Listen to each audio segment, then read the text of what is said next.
नमस्कार, आप देख रहे हैं न्यूज नेशन। आपके साथ मैं हूं सबीना तामंग देशमुख। वर्ल्ड कप में इस बार नया चैंपियन मिलना तय हो गया है, क्योंकि न्यूजीलैंड के बाद मेजबान इंग्लैंड ने भी फाइनल का टिकट कटा लिया है और अब 14 जुलाई को लॉर्ड्स में इंग्लैंड और न्यूजीलैंड की टीम पहली बार वर्ल्ड चैंपियन बनने की जंग लड़ेगी। वर्ल्ड कप फाइनल की बात करेंगे हम, लेकिन सबसे पहले बात टीम इंडिया के चैंपियन महेंद्र सिंह धोनी की करेंगे, जिनके लिए फैंस कह रहे हैं मत जाओ धोनी। आपको पूरी खबर दिखाएंगे और साथ ही इस पर अपने बेस्ट क्रिकेट कमेंटेटर से बातचीत करेंगे। सुशील दोषी जी हमारे साथ मौजूद है, बहुत बहुत स्वागत है सर आपका। और मैनचेस्टर में हमारे सहयोगी न्यूज नेशन संवाददाता रवीश बिष्ट भी मौजूद है, उनसे भी सब कुछ जानने की कोशिश करेंगे। लेकिन सबसे पहले ये रिपोर्ट आप देखें। क्या अब धोनी का शोर सुनाई नहीं देगा? क्या अब टीम इंडिया में माही का मैजिक दिखाई नहीं देगा? क्या धोनी ने खेल ली है भारत के लिए अपनी आखिरी पारी? क्या ब्लू जर्सी में कभी भी नजर नहीं आएंगे महेंद्र सिंह धोनी?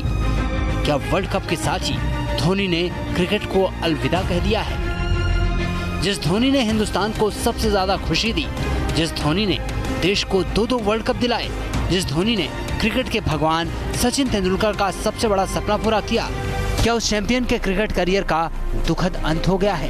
क्योंकि वर्ल्ड कप सेमीफाइनल में टीम इंडिया की हार के साथ ही धोनी के संन्यास को लेकर चर्चा एक बार फिर तेज हो गई है। सोशल मीडिया में भारत की हार से ज्यादा धोनी के संन्यास को लेकर बातें होने लगी है।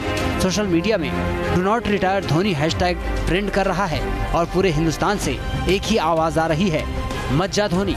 सिर्फ भारतीय क्रिकेट फैंस ही नहीं, बल्कि स्वर कोकिला लता मंगेशकर भी धोनी के संन्यास की अटकलों से दुखी हो गई हैं।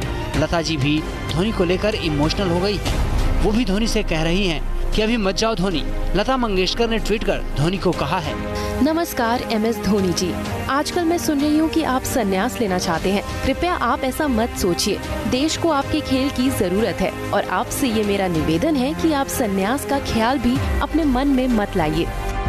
हालांकि सेमीफाइनल मुकाबले में टीम इंडिया की हार के बाद जब विराट कोहली से धोनी के संन्यास पर सवाल पूछा गया तो विराट ने इस पर कुछ भी कहने से मना कर दिया। दरअसल वर्ल्ड कप शुरू होने से पहले ही ये कहा जा रहा था कि धोनी का ये आखिरी वर्ल्ड कप होगा और वर्ल्ड कप के साथ ही धोनी टीम इंडिया को भी अलविदा कह देंगे। ऐसे में सेमीफाइनल मुकाबले में जब धोनी अर्धशतक बनाकर रन आउट हुए और फिर टीम इंडिया वर्ल्ड कप से बाहर हो गई, तो उसके बाद धोनी के संन्यास की चर्चा तेज हो गई। और ये चर्चा इसलिए भी और ज्यादा होने लगी है क्योंकि आउट होने के बाद धोनी अपने आंसुओं को रोक नहीं पाए। महेंद्र सिंह धोनी के बारे में एक कहावत मशहूर है कि जो वो करते हैं वो कभी कहते नहीं। चाहे टेस्ट क्रिकेट से संन्यास लेने का मामला हो या फिर वनडे क्रिकेट की कप्तानी छोड़ने का फैसला, महेंद्र सिंह धोनी ने किसी को कानो कान खबर नहीं लगने दी। अब खबर यही है कि मैनचेस्टर में खेला गया भारत और न्यूजीलैंड का सेमीफाइनल मुकाबला महेंद्र सिंह धोनी के करियर का आखिरी वनडे मैच था। हालांकि इसकी कोई आधिकारिक पुष्टि अभी तक नहीं की गई है और माही क्या फैसला लेने वाले हैं या क्या फैसला ले सकते हैं, ये सिर्फ धोनी ही जानते हैं। तो क्या धोनी वाकई संन्यास लेने वाले हैं? वर्ल्ड कप सेमीफाइनल में हार के बाद धोनी के मन में आखिर क्या कुछ चल रहा है? इंग्लैंड में हमारे सहयोगी रवीश बिष्ट मौजूद है, उनसे ही जानने की कोशिश करते हैं। रवीश, क्या कुछ चल रहा होगा इस वक्त में धोनी के जहन में और क्या आप आगे फ्यूचर देखते हैं? देखिए, जहां तक बात महेंद्र सिंह धोनी की है तो क्या फैसले लेते हैं, क्या डिसीजन लेने वाले हैं, इसकी भनक तक वो किसी को नहीं लगने देते। ऐसा हमने 2 ओकेजन में तो कम से कम देखा ही है। एक ऑस्ट्रेलिया के खिलाफ जब भारत टेस्ट सीरीज हार के कगार पर था और टेस्ट मैच खत्म हुआ था, महेंद्र सिंह धोनी प्रेस कॉन्फ्रेंस करने आए थे, उसके बाद चले गए। किसी को भनक नहीं थी कि महेंद्र सिंह धोनी क्या फैसला लेने वाले हैं। लेकिन फिर BCCI का मेल आता है और उसमें पता लगता है कि महेंद्र सिंह धोनी ने टेस्ट क्रिकेट को अलविदा कह दिया है। वो भी तब जब 90 टेस्ट मैचेस वो भारत के लिए खेल सकते थे। एक टेम्पटेशन था उनके पास कि 100 टेस्ट मैचेस वो खेलते, एलीट लिस्ट में अपना नाम लिखवाते, लेकिन धोनी ने ऐसा नहीं किया। उन्होंने रिटायरमेंट अनाउंस कर दी। और जब बाद में बोर्ड सेक्रेटरी ने ये बताया कि उनको महेंद्र सिंह धोनी ने फोन किया था और बोला कि मैं रिटायर कर रहा हूं, आप प्रेस रिलीज उसकी जारी कर दीजिए, तो वो भी शॉक्ड थे। दूसरा डिसीजन जब उन्होंने वनडे की और T20 की जब कप्तानी छोड़ी थी, वो भी एकदम सरप्राइज पैकेज था सबके सामने। कोई एक्सपेक्ट नहीं कर रहा था कि ऐसा महेंद्र सिंह धोनी करने वाले हैं, लेकिन शायद उनको अंदर से लगा कि विराट कोहली प्रिपेयर हो चुके हैं कप्तानी संभालने के लिए, तो उन्होंने वहां पे कप्तानी को वहां पे छोड़ दिया। लेकिन अब बात उनके रिटायरमेंट की आ रही है। देखिए, खबरें पहले यही थी कि लास्ट जो भारत का लास्ट मैच होगा वर्ल्ड कप में, वही धोनी का भी लास्ट मैच होगा। और बाद में खबरें ये भी आई कि महेंद्र सिंह धोनी ने कहा कि कुछ लोग कह रहे हैं कि रिटायरमेंट दिलाना चाहते हैं मुझे, लेकिन अभी ऐसा उन्होंने कुछ सोचा नहीं है। मुझे जहां तक लग रहा है महेंद्र सिंह धोनी थोड़ा सा अभी टाइम लेंगे, इमीडिएट वो कोई फैसला नहीं करेंगे, थोड़ा सा टाइम महेंद्र सिंह धोनी लेंगे और मुझे लगता है उसके बाद सोच समझने के बाद ही वो कोई कदम उठाएंगे कि क्या जब उनको लगेगा कि भारतीय क्रिकेट को अभी उनकी और जरूरत है, वो और दे सकते हैं अपनी सेवाएं, तो कंटिन्यू कर सकते हैं 2020 T20 वर्ल्ड कप तक। अगर धोनी को लगेगा कि नहीं, उनका शायद वक्त खत्म हो चुका है, टीम में यंगस्टर्स आ चुके हैं जो कि टीम इंडिया को आगे ले जा सकते हैं, मुझे लगता है वो फिर अपने जो रिटायरमेंट है उसको अनाउंस कर देंगे। चलिए रवीश, आपके पास दोबारा से रुख करेंगे। सुशील दोषी जी भी हमारे साथ में मौजूद है। सुशील दोषी जी, बहुत जल्द आपसे यहाँ पर जानने की कोशिश करेंगे, क्या धोनी वाकई रिटायरमेंट के बारे में सोच रहे हैं? एक अलग पहलू ये है और दूसरा पहलू ये कि क्या वाकई उन्हें रिटायरमेंट इस दौर में ले लेना चाहिए? आपकी क्या राय? नहीं, मैं समझता हूँ कि धोनी जब कुछ सोचते हैं तो वो कहते हैं। अभी तो वो मजाक कर रहे हैं कि भाई लोग मेरे बारे में रिटायरमेंट की बात कर रहे हैं, मुझे तो पता नहीं, लोग ही मुझसे दिलवा रहे, मैंने तो अभी कुछ कहा नहीं। तो ये बात है, धोनी जब रिटायरमेंट लेंगे तो वो खुद स्वयं इसके बारे में कहेंगे। लेकिन भारतीय जनमानस में जो उन्होंने घर कर लिया वो अद्भुत है। मुझे याद है कि सुनील गावस्कर पहले व्यक्ति थे जिन्होंने अपनी एकाग्रता से पूरे भारत का मन मोहा था। फिर जब कपिल देव दृष्टि पटल पर आए तो और विश्व कप जीता तो हमें लगा कि भारतीय क्रिकेट में एक नई उम्मीद जगी और एक देहाती मुस्कुराहट जो उनकी थी वो पूरे देश के दिल में छा गई। उसके बाद सचिन तेंदुलकर आए तो उनकी जो बाल सुलभ चंचलता थी उनके चेहरे पर, उसने पूरे देश का ऐसा मन मोहा। खेल के अलावा भी हर माँ को लगता था, जैसे हर माँ को लगता है उनका बेटा, हर लड़की को लगता है कि उसको लेकर घर जा सकते हैं, हर युवा को लगता था जैसे उनका मित्र है। ये उनकी विशेषता थी। तो वो आए दृश्य पटल पर और अब महेंद्र सिंह धोनी जब आए तो एक उम्मीद जागी भारतीय जनपटल में। लोगों को लगा कि ये जो व्यक्ति है मध्यम वर्गीय व्यक्ति अपनी मेहनत से छोटी सी जगह से आकर भारतीय क्रिकेट का सितारा बन सकता है। इसने पूरे भारतीय जनमानस को अपनी ओर खींच लिया। तो धोनी के रिटायरमेंट की खबर ने पूरे देश का दिल एक तरह से तोड़कर रख दिया, दिल तोड़कर रख दिया है। लेकिन आगे क्या कुछ तस्वीर नजर आ सकते हैं, इस पर आपसे बातचीत जरूर करेंगे सर। लेकिन एक तरफ धोनी के संन्यास लेने की चर्चा है तो दूसरी तरफ लाखों क्रिकेट फैंस अपील कर रहे हैं धोनी क्रिकेट को अलविदा ना कहें। ऐसे में कप्तान का क्या कुछ रोल हो सकता है? रवीश, एक बार फिर से आपकी तरफ रुख करेंगे, क्या कुछ रोल हो सकता है यहां पर कोहली का?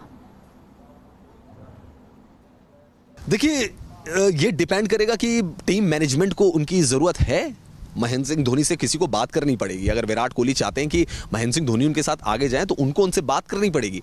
महेंद्र सिंह धोनी से वो चाहते हैं कि अगर 2020 का जो मिशन है वर्ल्ड T20 का उस तक उनको अपनी टीम को ले जाना है तो उन्हें महेंद्र सिंह धोनी से बात करनी पड़ेगी। ये तो इस पर डिपेंड करेगा कि कप्तान और टीम मैनेजमेंट क्या सोच रहा है, कप्तान और कोच की थिंकिंग फिलहाल क्या है इस मामले को लेकर, उसमें भी कप्तान की थिंकिंग क्या है। देखिए, रवि शास्त्री का कॉन्ट्रैक्ट तो ऑस्ट्रेलिया वेस्ट इंडीज सीरीज तक है, लेकिन विराट कोहली तो अभी कप्तान है भारतीय टीम के। तो ये उनका विजन होना चाहिए कि धोनी को वो आगे ले जाए न ले जाए। क्योंकि मुझे पुराना इंसिडेंट याद आता है, जवागल श्रीनाथ वो रिटायरमेंट ले चुके थे, उन्होंने दादा को फोन किया कि मैं रिटायरमेंट ले रहा हूं।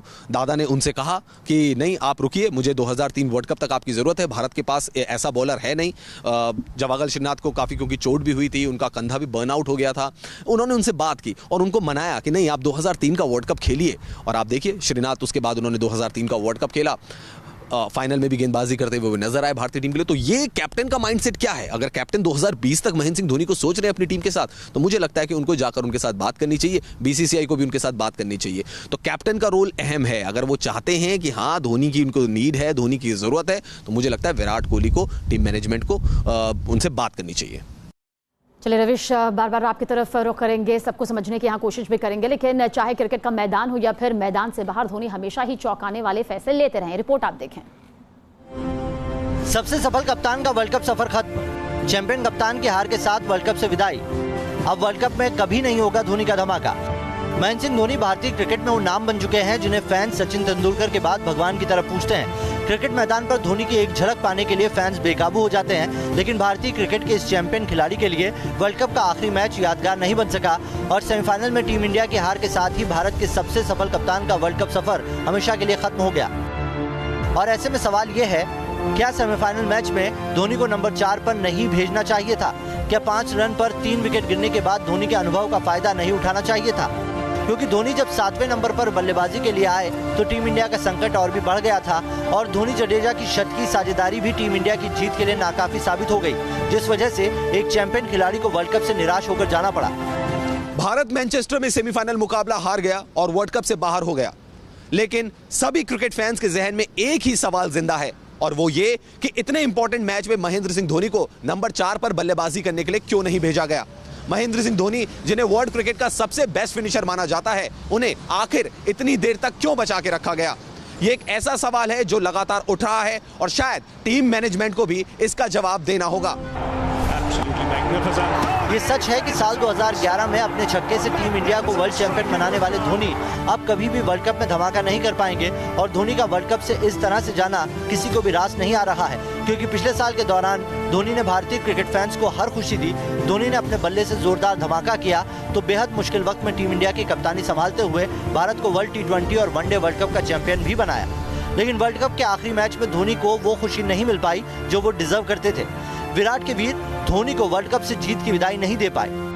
वर्ल्ड कप में खेले 29 मैच में धोनी ने 43.33 के औसत से 780 रन बनाए हैं, जिसमें 5 अर्धशतकीय पारी खेली है। धोनी ने 2011 वर्ल्ड कप फाइनल में नाबाद 91 रनों की पारी खेलकर टीम इंडिया को खिताबी जीत दिलाई, तो 2015 वर्ल्ड सेमीफाइनल में भी धोनी ने 65 रन बनाकर टीम इंडिया के लिए संघर्ष किया। और हमेशा टीम को संकट से निकालने वाले धोनी ने वर्ल्ड कप की अपने आखिरी पारी में भी टीम इंडिया को जीत दिलाने की आखिर तक कोशिश की। आखिरी मैच में भी जब टीम इंडिया के दिग्गज बल्लेबाज एक एक कर पवेलियन लौटने लगे तो पूरे हिंदुस्तान की उम्मीदों का बोझ धोनी ने जडेजा के साथ मिलकर अपने कंधों पर उठाया। हालांकि दुनिया के सबसे बड़े फिनिशर अपने आखिरी वर्ल्ड कप मैच में जीत के फाइनल लाइन को टच नहीं कर पाए, जिससे हिंदुस्तान के साथ साथ धोनी का सपना भी टूट गया। और इस बात की टीस हर भारतीय क्रिकेट फैंस के दिल में अब भी है कि काश धोनी को सेमीफाइनल में नंबर 4 पर भेज दिया गया होता, तो शायद टीम इंडिया का वर्ल्ड कप सफर सेमीफाइनल में खत्म नहीं होता। महेंद्र सिंह धोनी ने भारतीय क्रिकेट में कई उतार चढ़ाव देखे हैं। 2007 के 50 ओवर वर्ल्ड कप में जब भारतीय टीम धराशायी हो गई थी, तो उसके बाद महेंद्र सिंह धोनी ही वो शख्स थे जो एक बार फिर से भारतीय क्रिकेट को बुलंदियों तक लेकर गए। 2019 वर्ल्ड कप के सेमीफाइनल मुकाबले में जब भारतीय पारी लड़खड़ा गई थी, तो करोड़ों भारतवासियों की उम्मीद सिर्फ धोनी पर टिकी हुई थी। सब यही कह रहे थे कि जब तक धोनी क्रीज पर मौजूद है, भारत मैच को जीत लेगा। लेकिन धोनी के रनआउट होते ही भारत की सारी उम्मीदें भी खत्म हो गई। हालांकि 30 साल के क्रिकेट के बाद भी महेंद्र सिंह धोनी ने यह बताया कि भारतीय क्रिकेट में अगर विश्वास और भरोसे का कोई दूसरा नाम है तो वो महेंद्र सिंह धोनी ही हैं।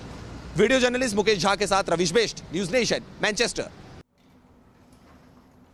सुशील दोषी सर, एक बार फिर से आपकी तरफ रुख करना चाहेंगे और सवाल फिर से यही है कि आपको लगता है कि महेंद्र सिंह धोनी को अभी फिलहाल रिटायरमेंट ले लेनी चाहिए अभी टीम इंडिया, क्योंकि उनका कोई विकल्प इतनी जल्दी ढूंढ पाना या फिर उसी मजबूती के साथ एक बेस्ट फिनिशर के तौर पर धोनी को जिस तरह से हमने देखा है, समझा है, वो जगह आपको लगता है कोई ऐसा है जो अभी ले पाएगा? नहीं, मेरे ख्याल से अभी तो कोई उनका विकल्प ही नहीं है। जिस तरह से वो बल्लेबाजी करते हैं, जिस तरह से विकेट कीपिंग करते हैं और जिस तरह से वो पूरी टीम को निर्देशित कर रहे हैं, वो पूरी टीम को प्रेरित कर रहे हैं, उनका योगदान भारतीय क्रिकेट में बहुत ज़्यादा है, ये सभी जान रहे हैं। तो ऐसे में रिटायरमेंट, क्योंकि हम उनसे अपेक्षा बहुत ज़्यादा करते हैं, हमको लगता है वो ऐसे बाहुबली हैं जो अकेले ही भारत को मैच जिता देना चाहिए।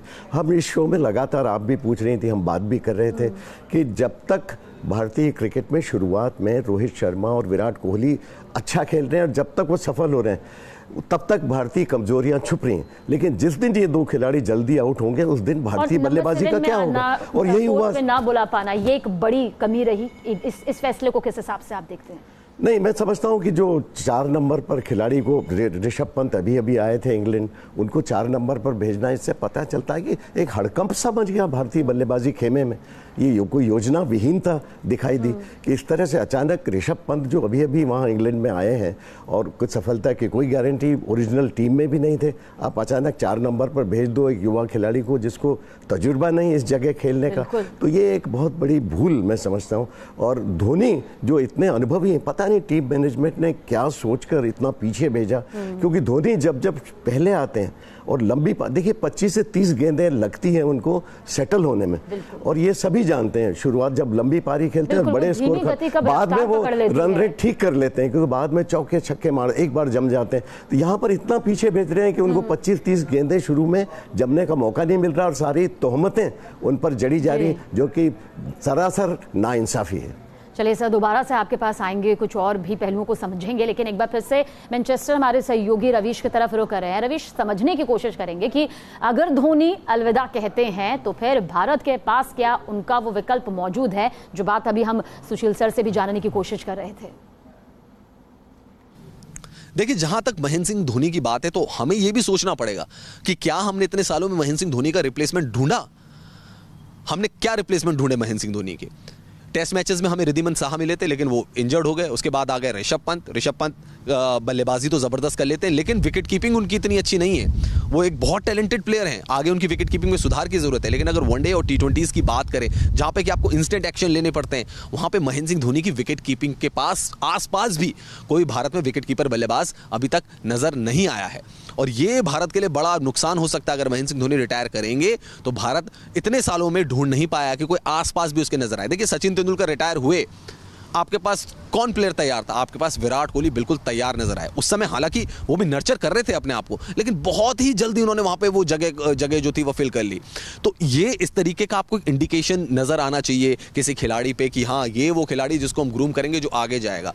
तो मुझे लग रहा है कि महेंद्र सिंह धोनी अपनी सेवाएं दे सकते हैं आगे, लेकिन भारत को एक सेकंड जो विकेट कीपर है, अगर ऋषभ पंत को भारतीय टीम देख रही है कि ये वो विकेट कीपर है जो लंबे लंबे हिट्स लगा सकता है, जो आगे जाके बहुत बड़ा मैच विनर बन सकता है, तो शायद उनको थोड़ा सा टाइम देना पड़ेगा ताकि ऋषभ पंत भी जो है वो ग्रूम हो जाए, ऋषभ पंत भी जो है वो विकेट कीपिंग के जो स्किल्स हैं उनको डेवलप कर ले।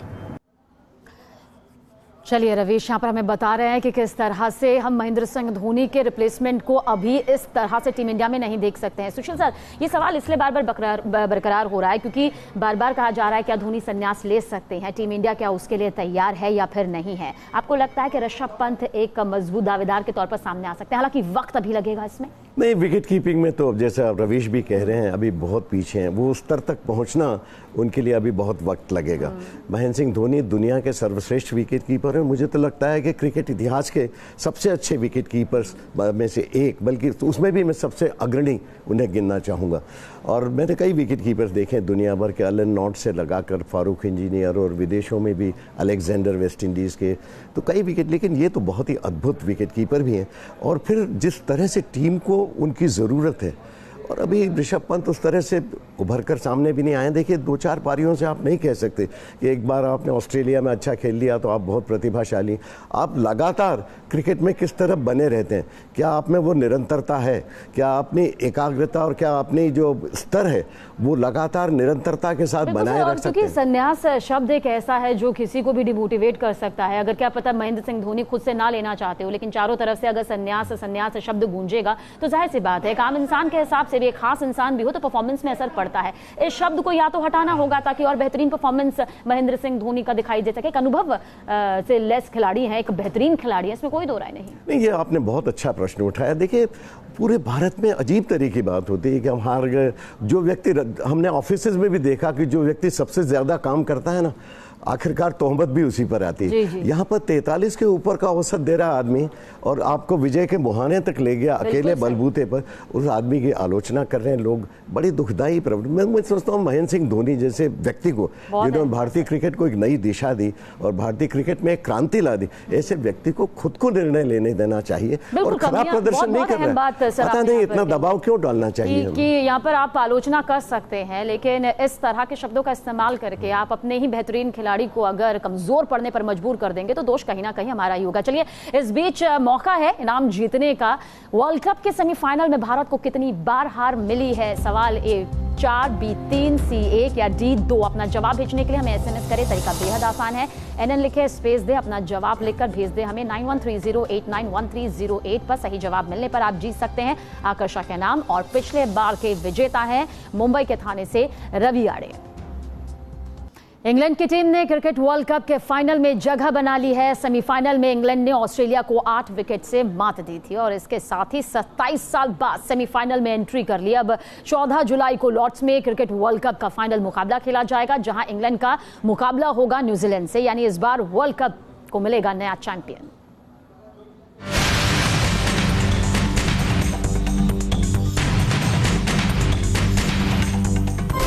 वर्ल्ड कप में इंग्लैंड ने रचा इतिहास, ऑस्ट्रेलिया को किया बेदम। लॉर्ड्स में इंग्लैंड न्यूजीलैंड की खिताबी जंग। इंग्लैंड ने धमाकेदार प्रदर्शन करते हुए ऑस्ट्रेलिया को पस्त कर दिया और वर्ल्ड कप के फाइनल में जगह बना ली। इंग्लैंड ने पहले दमदार गेंदबाजी कर ऑस्ट्रेलिया को बैकफुट पर धकेल दिया और फिर बल्लेबाजी में ऐसा धमाका किया कि ऑस्ट्रेलिया वर्ल्ड कप से बाहर हो गया और इंग्लैंड ने फाइनल का टिकट कटा लिया। वर्ल्ड कप के दूसरे सेमीफाइनल में इंग्लैंड ने ऑस्ट्रेलिया को 8 विकेट से हराया ऑस्ट्रेलिया ने पहले बल्लेबाजी करते हुए 49 ओवर में 223 रन ही बनाए। जवाब में इंग्लैंड ने 32.1 ओवर में 2 विकेट खोकर ही लक्ष्य हासिल कर लिया। इससे पहले टॉस जीतकर पहले बल्लेबाजी करने उतरी ऑस्ट्रेलियाई टीम शुरुआत में ही लड़खड़ा गई। इंग्लैंड की शानदार गेंदबाजी के सामने ऑस्ट्रेलिया का कोई भी बल्लेबाज टिक कर नहीं खेल पाया। ऑस्ट्रेलिया की ओर से सिर्फ स्टीव स्मिथ ही कुछ देर तक संघर्ष कर पाए। स्टीव स्मिथ ने 119 गेंदों में 85 रनों की पारी खेली, तो इंग्लैंड की ओर से क्रिस वोक्स ने 8 ओवर में 20 रन देकर 3 विकेट हासिल किए, तो वहीं आदिल राशिद ने 10 ओवर में 54 रन देकर 3 विकेट लिए। जवाब में इंग्लैंड ने धमाकेदार बल्लेबाजी कर ऑस्ट्रेलियाई टीम का आसानी से शिकार कर लिया। जॉनी बेस्टो और जेसन रॉय ने इंग्लैंड को अच्छा स्टार्ट दिया, जिसके दम पर इंग्लैंड ने आसानी से सेमीफाइनल की जंग जीत ली। जेसन रॉय ने 65 गेंदों पर 85 रनों की पारी खेली, जिसमें 9 चौके और 5 छक्के शामिल रहे। सेमीफाइनल मैच में इंग्लैंड ने शानदार खेल दिखाते हुए फाइनल की सीट पक्की की है। ऐसे में इंग्लैंड की नजरें इतिहास रचने पर होंगी और खिताब जीतने पर। मैनचेस्टर से रवीश बिष्ट के साथ स्पोर्ट्स डेस्क, न्यूज नेशन। और स्पोर्ट्स शो में आज के लिए इतना ही, लेकिन आगे भी खबरों का सिलसिला लगातार जारी रहेगा। बने रहिए न्यूज नेशन के साथ।